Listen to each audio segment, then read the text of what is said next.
여러분, 혹시 건강을 위해서 매일 야채를 챙겨 드시고 계신가요? 저도 그랬습니다. 아니, 한때의 제 식사의 대부분은 채소였습니다. 하지만 오늘 이야기를 들으시면 냉장고 속에 있는 야채를 다시 보게 되실 겁니다. 저는 어렸을 때부터 건강에 유난히 관심이 많았습니다. 특히 저희 피부 때문이었죠. 여드름이 정말 심했거든요. 그때 누군가가 말했습니다.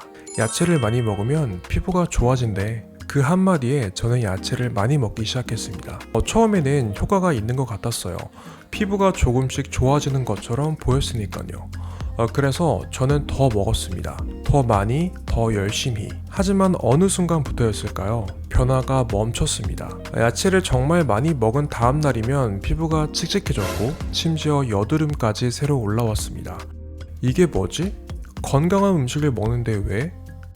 더 큰 문제는 바로 이 배였습니다. 가스가 차서 배가 팽팽하게 부풀었고 공부에 집중을 할 수가 없었어요. 저는 혼란스러웠습니다. 건강한 음식을 먹었는데 왜 제 몸은 이런 반응을 보인 걸까요? 내 장에 문제가 있나 봐. 결국 저는 자포자기한 채로 여드름과 함께 학창시절을 보내야만 했습니다. 그리고 성인이 되었습니다. 저는 밀가루 똥배라는 책을 우연히 접하게 되었는데요. 그 책은 저에게 새로운 눈을 뜨게 해줬어요. 제가 겪었던 모든 것들, 복부 비만, 여드름, 피곤함, 우울감, 무기력증, 그 원인이 바로 밀가루였다는 것을 알게 된 거죠. 아, 이거였구나. 저는 즉시 밀가루를 끊었습니다. 그게 벌써 3년 전의 일인데요. 효과는 놀라웠습니다. 피부가 눈에 띄게 좋아졌어요. 달라진 외모에 욕심이 생긴 저는 한 걸음 더 나아갔습니다. 밀가루뿐만 아니라 탄수화물 자체를 줄이는 저탄고지 식단을 시작한 거죠. 많은 사람들이 저탄고지로 피부가 좋아졌다고 말했으니까요. 제가 고기에 대한 부정적인 인식을 갖고 있었다는 게 문제였습니다. 고기는 몸에 안 좋다고 한 것 같은데. 그래서 저는 식물성 지방으로 채웠어요. 올리브오일, 아보카도, 견과류, 땅콩버터. 하지만 올리브오일이나 아보카도는 많이 먹기 어려웠고 자연스럽게 아몬드와 호두 같은 견과류 그리고 땅콩버터를 많이 먹게 되었습니다. 그리고 악몽이 시작되었죠. 견과류를 왕창 먹은 어느 날 하루 종일 방귀가 쉴 새 없이 나왔어요. 정말 민망했습니다. 아직도 생생하게 기억이 나는데요. 그날은 영어 과외를 하는 날이었는데 계속 방귀가 나와서 학생 앞에서 정말 창피했고 그 이후로 견과류에 대한 트라우마가 생겼고 견과류마저 줄이기 시작했습니다. 그럼 전 뭘 먹어야 할까요? 야채밖에 없었습니다. 결국 저는 그 어느 때보다 야채를 많이 먹게 됩니다. 그런데 정체기가 찾아왔어요. 아니, 정체기가 아니라 퇴보에 가까웠죠. 삶의 질이 급격하게 떨어졌어요. 야채만 먹으니 힘이 나질 않았고 인바디를 측정해보니 근육량이 계속해서 줄고 있었습니다. 거울을 볼 때마다 너무 야윈 제 모습이 보였어요. 주변 사람들도 물었습니다. 괜찮아? 어디 아파 보여.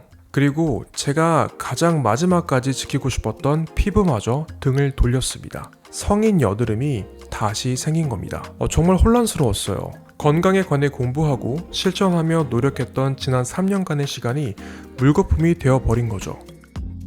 그때 제 머릿속에 한 가지 생각이 떠올랐습니다. 그냥 단순하게 생각하자. 건강에 관해 공부하면 할수록 챙겨야 할 것들만 늘어났고 일상 속에서 그 모든 디테일을 챙기는 건 불가능했습니다. 그리고 무엇보다 결과가 형편없었잖아요. 결과가 좋지 않다는 건 저의 생각이 틀렸다는 뜻이겠죠.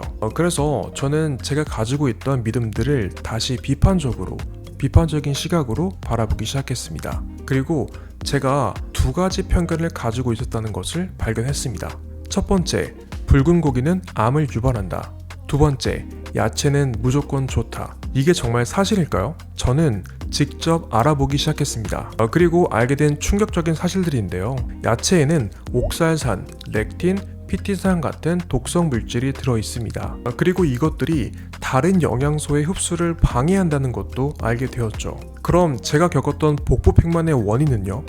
바로 몸에 좋다고 알려진 식이섬유였습니다. 식이섬유는 우리 몸에서 소화되고 흡수되지 않으니 이것이 대장에서 발효하고 부패되면서 많은 양의 가스를 만들어내었던 거죠.